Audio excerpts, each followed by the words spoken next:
One of the biggest difficulties and challenges that most people face every day and through life is actually the fear of failure. And we've all failed.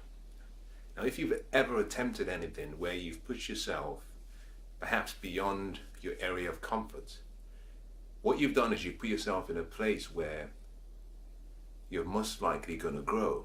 Now, I see failure completely different to how most people view failure. And if you want to succeed, you have to have a different view about failure. In fact, you have to redefine what you call failure. You see, Winston Churchill said that success is simply going from failure to failure without the loss of enthusiasm.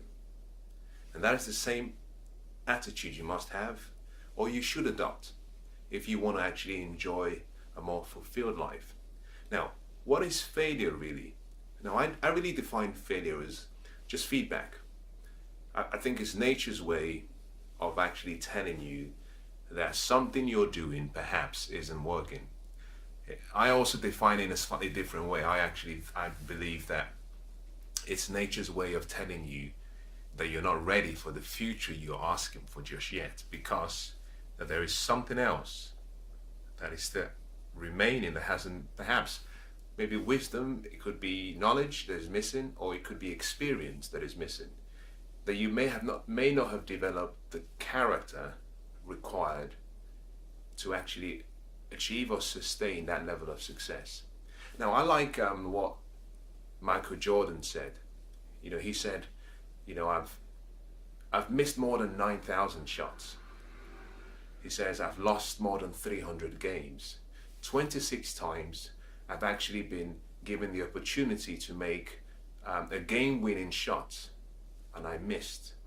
He said, I fail every day in my life, and that is why I succeed. Amongst the people who have achieved great success, there's a different view about failure. There's a different view about disappointments and setbacks. And the reason is because until you've actually experienced failure and you've gained something from it, your view towards failure would always be that it's something to be feared. Now, in my personal life and in my professional life, I love to live on the edge. Now, I believe actually that if you're not living on the edge, you're probably taking up too much space. Now, the reason I love to live on the edge is simply because that is where my growth really lies. When I push myself to the boundaries of my ability, that something happens. Now, interestingly, weightlifting is a very, I would suggest, a very good analogy to understand or have a different view about failure. Now, professional weightlifters literally push themselves to the point of failure, because that's really the only way you can actually get the muscles to expand, to grow, is that you push to the point of failure. Now, if you've ever been in the gym and you've observed people lifting weights, lifting really heavy weights, maybe on a bench press, something interesting happens. If you observe the different athletes, whether professionals or amateurs, is that you might notice that sometimes someone might come to a bench. Now, he's probably gone up to his maximum limit and he's done it comfortably. Now, the next thing he does is he puts on some extra weight, and then he looks around and says to someone, would you mind giving me a spot? Would you mind standing behind me as I attempt this? Because I know I might fail. Now, they do that intentionally. In most cases, if the person is pushing beyond his or her personal best, they might not really achieve perhaps that aspiration, but they know someone is behind them. But they realize actually the only way they can actually grow and go beyond their personal best is that they have to go to the point of failure. If you are going to succeed, if you're going to have the abundant and the fulfilled life, you have to redefine failure. You have to redefine failure. Now, let's look at a few people who have actually made a difference in the world and just look through their life stories and see if we can actually get some insight as to the whole concept of failure. Let's look at Joanne Rowling. You might know her as J.K. Rowling. She was the one who authored the book Harry Potter. Now, when she wrote the book, she had received more than 12 rejections from a lot of publishers. They told her idea was ridiculous, that her idea and her book, a manuscript, was no good. Now, fast forward, she sold more than 450 million copies. She's grossed more than $2 billion in sales. Now, if she had stopped on perhaps the 13th time and said, I don't think this is for me, I'm going to give up, she wouldn't be a billionaire that she is today. She wouldn't have helped so many million people that she helps through her philanthropic efforts. Let's look at another person, Colonel Sanders. At the age of 65, he decided that he had a recipe, he had a dream, he had a goal he wanted to achieve. He jumped in a car and he decided he was going to travel all around the United States, and he was going to try and sell his recipe. Now, he received 1,009 rejections before he received his first yes. Now think about that. Imagine going every single day, and every time you walk into a restaurant and you present your idea or you present your recipe, someone says to you, I don't think you're good enough. It really takes guts. And I'm going to talk about the level of guts you need. In a few minutes, I'm going to talk about the level of guts you need to break through the barrier of failure, or what you might perceive as failure. Now, I think failure really is a stepping stone to success. That if you view failure as simply feedback, then it's a lot easier to accept feedback. Now, constructive feedback is really important in any area of life, in relationships, in professional relationships, in personal relationships, whether intimate or not, in business. You need feedback because you need to know what you're doing well.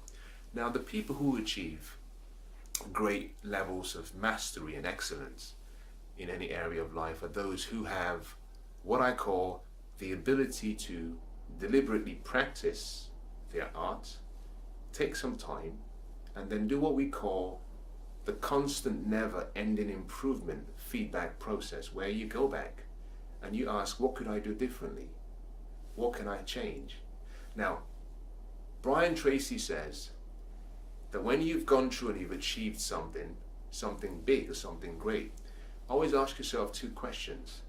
Number one, what did I do right? Number two, what would I do differently? You see, feedback is the essential ingredient to achieving true excellence and mastery in any area of life. You need feedback. Now, the feedback comes in different forms. Sometimes it might come in a form of perhaps an advice from someone who cares about you, or it might come in the form of perhaps what you might perceive as a disappointment or as a setback, or you might even call it a failure. But the truth is, you've never really failed, and you've not really failed until you give up trying. Because in most cases, what you might perceive as a setback is really a setup for you to come back and actually succeed.